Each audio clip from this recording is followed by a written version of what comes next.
I wanted to talk about Reform UK.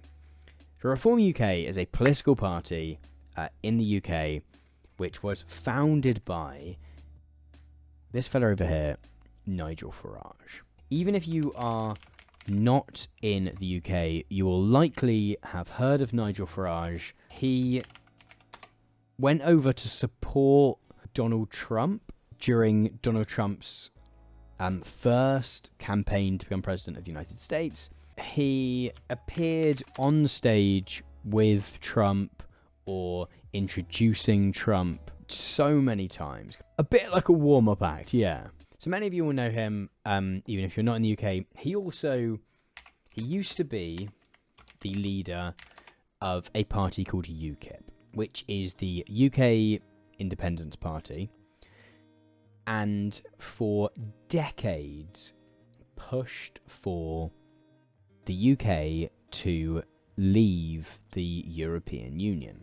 And it was doing this for, like, when I say decades, I mean there was a period of 20 years of my life where, you know, you would see people who were supporters of UKIP, who really wanted the UK to leave the EU, but this was kind of a fringe-ish opinion. But it's worth saying that, like, the referendum itself helped to sort of, like, galvanise support for leaving the EU in a way that I wouldn't say 100% was there before. So he was leader of UKIP for a very long time.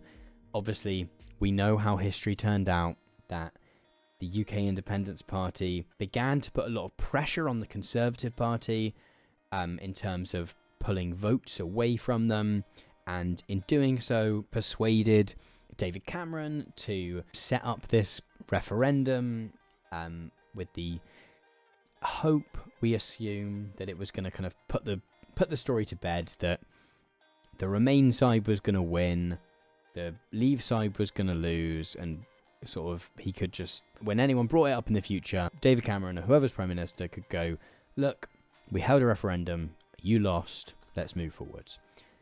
That obviously didn't happen. So Nigel Farage quit UKIP. You know, his sort of official position was that it was getting a bit too racist. My feeling was that it was probably as much that it was just clearly becoming a bit more fringe, and very much disagree with his politics. One thing that Nigel Farage has always been very good at doing is finding the place where he can be fringe enough that he can kind of push the envelope of UK politics, but mainstream enough that he's a threat to the existing parties. As I said a moment ago, no one ever got elected as a UKIP Member of Parliament. However, they managed to push the Overton window, as Tweety's saying in the chat, towards Brexit just by kind of being there in the Conservative Party's shadow and going, hey, you'd hate to lose all your votes, wouldn't you? So then the Conservative Party kind of had to follow it to the right and towards Brexit. There's this idea in kind of political science, political studies, of the radical flank effect, which is sort of this idea that there will sometimes be activist groups that in and of themselves don't get a huge amount of support or get a huge following. Lots of people might very much dislike them, but who, by existing, manage to pull more mainstream groups and popular opinion towards the direction that they are kind of trying to push it anyway.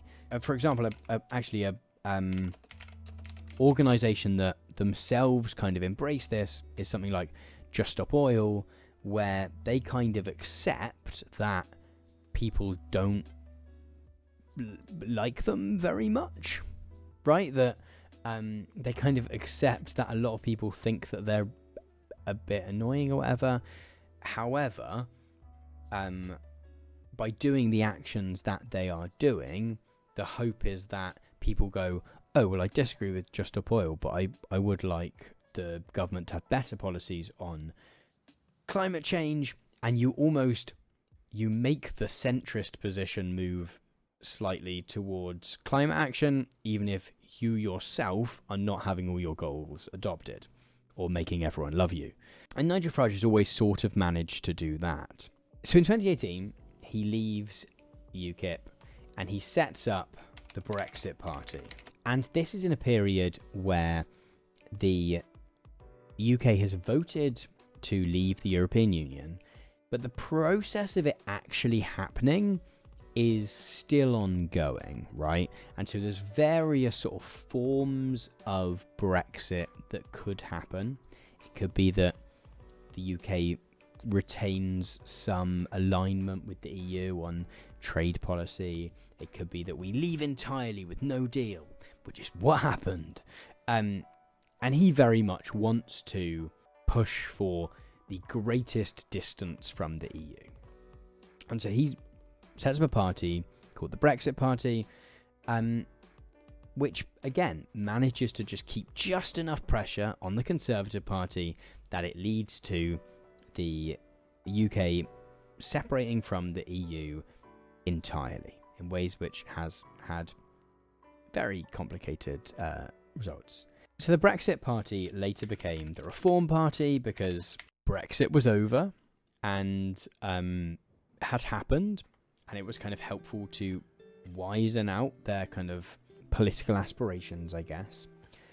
But one thing that has continued to be of interest to a lot of onlookers, and a few people have hinted at this in the chat, is its kind of weird structure. So if you're watching from the US, it's worth saying that political parties in the UK work a little bit differently to how they work in the US.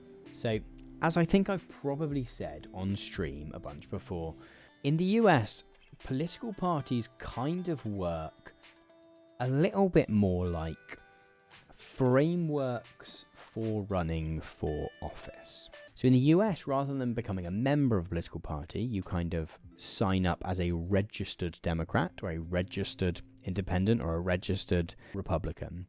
In the UK, you have to become a member of that organisation. And so most political parties in the UK are some form of an unincorporated association in which people kind of are members of a political party, and it sort of says here, members clubs are sometimes unincorporated associations, and that's a really good kind of analogy to how political parties work in the UK, I guess, right?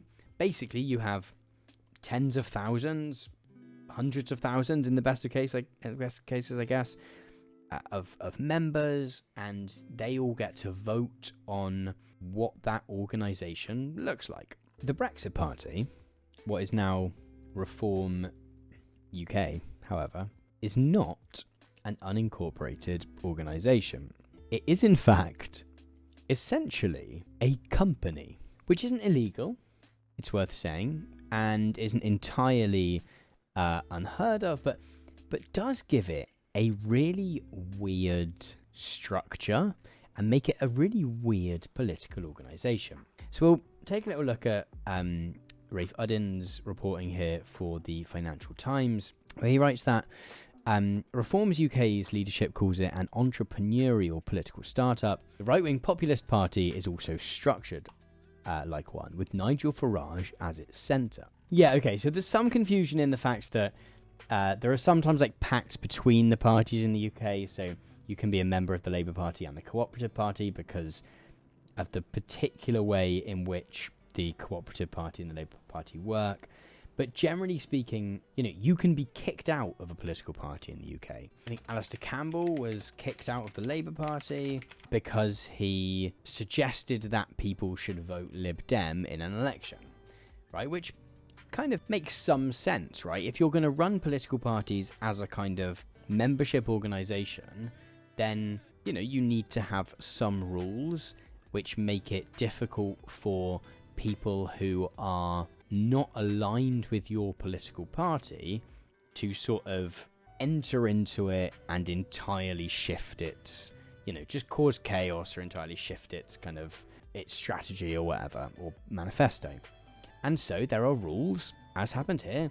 Alastair Campbell was advocating that people voted Lib Dem rather than voting Labour, and so the party went, oh, well, you can't be a member then. You're a public figure and you are using that status to advocate that people don't vote for us, and therefore you can't be a member. And so political parties in the UK are sort of owned by the members of that party, right? And who get represented through various internal structures which differ for each different party. And, you know, much like the structure of a cooperative might differ based on its various rules and structures, how those sort of members who kind of technically own it get to express their views might change. The amount they actually get to express their desires and views, whatever, might be greater or lesser. But that at least is the theory. Reform UK, however, is not a unincorporated organisation, as the Labour Party is. It's instead essentially just a limited company. And Nigel Farage is not only a director of that company, but also the majority shareholder, and a majority shareholder by quite some way. So here's this great chart that the Financial Times have put together, which shows that the executive, which in the UK is like the people who like actively run a company, I guess, and have kind of decision-making power. For various reasons, you can like own a bit of a company, but not really have any power over how it works. I guess in the same way that people own stocks and shares in a stocks and shares bank account sometimes, or in a pension, and it's often the case that you can't actually vote with some of the shares that you might technically own. Nigel Farage continues to own 53% of this party. One thing you'll notice looking at this attempt to illustrate the structure of reform is these ownership numbers in terms of like Nigel Farage owning 53% of the political party, which feels weird to say. I think instinctively it feels like someone shouldn't have an ownership stake in that sense in a political party, and that is unusual, just to clarify. But the other thing you'll notice is that this doesn't really look like any kind of decision-making structure at all. Really, this is just sort of, there's a treasurer, there's some people involved in management, but that's not like a decision-making structure, right? That's corporate structure. The fact that there's spokespeople and deputy leaders doesn't quite seem to feel like the sort of thing you would expect is the kind of diagram that you might have for something like the Labour Party, for example, where you have members and then you have representatives from different area parties, and then you have maybe representatives from each region that have been elected, and then you have some sort of executive body which has been elected by the members. And it turns out that one of the side effects, I guess, for want of a better word, of the fact that rather than being an unincorporated association and being a limited company instead, essentially means that there is no internal representative structure. As it says here, so Richard Tice, get a little picture of him, because Richard Tice is the sort of person that even people watching in the UK might not know the name, but might recognise this chap, who is the current leader of Reform UK. And as leader, you would expect that he has at least some kind of power, right? But in actual fact, as this article says, as Nigel Farage owns 53% of Reform UK Limited, according to company filings, he's able to remove Tice as a director or take the decision unilaterally to dissolve the organisation entirely. But generally speaking, like Tice and Nigel Farage have been very positive about this structure. Right, so Richard Tice says, in fast-growing entities, such as Reform, someone at the top has to make a decision. Yeah, as it says here, there's usually like a rule book. There's There is a document called the Labour Party Rule Book, which articulates like how internal elections have to be run, how the rules which mean that you can become a member or can't become a member, all of that stuff. Doesn't mean that it's a perfect system by any stretch, doesn't mean those rules are always adhered to, but there is at least some rules. So you can become a member of Reform. However, essentially what you do if you become a member of Reform is you effectively are joining their Patreon, I guess is the way to best describe it. You're essentially just signing up to give them some money. So one of the reasons that this is being looked into at the moment is because Nigel Farage is also involved in GB News, which is very brazenly a attempt to copy Fox News in the UK. And because Nigel Farage is a presenter on that channel, they're Ofcom, and because television in the UK is meant to be impartial, TV news in the UK is not meant to be, well, it's not legally allowed to be like politically partisan, but it is like, it's interesting in the sense of, you know, what happens if such a party were to gain some kind of power, right? It is always a tension when a political party does get into power. How does it balance its responsibilities, duties, allegiances to its internal membership, the internal membership of that party in comparison to the wider electorate? So, you know, if and when Keir Starmer becomes Prime Minister of the United Kingdom, how does he shape his decision making in terms of thinking about voters more generally, or particularly Labour Party members, and keeping people inside the party happy? There's always like tension there, but yeah, I mean, in some ways all of this feels like some horrible landing point for the relationship between capitalism and democracy.